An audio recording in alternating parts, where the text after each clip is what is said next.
Imagine you have a div known as parent, and inside them you have child 1 and child 2.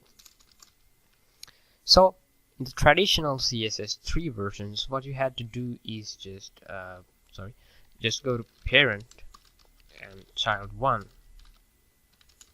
and specify all the all the properties of that child 1 that you want. And for the next child, you need parent child 2. And this is how you could do that in the traditional CSS3 old version. Actually, that's the traditional or the standard version. This is Sass. What you can do right here is nesting.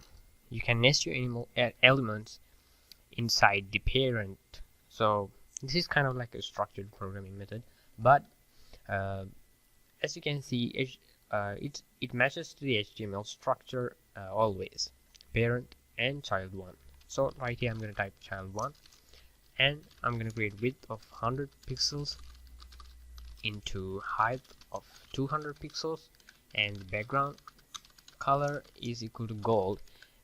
You remember we have gold from these colors back in the previous video. If you haven't watched it, you need to go to there and watch it. So the next child, I'm gonna make it red. So this is how nesting works in Sass.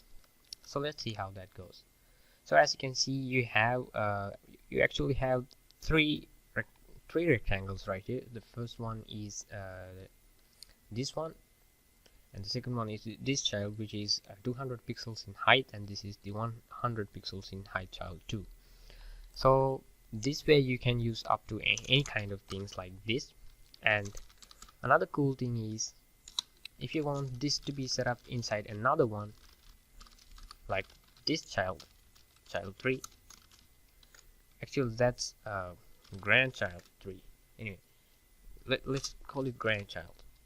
And inside child 2, I'm gonna ignore this thing and type it as grandchild, and I'm going to change the background color to blue, and the width to 100 pixels and the height to 200 pixels. Now as you can see, it is working.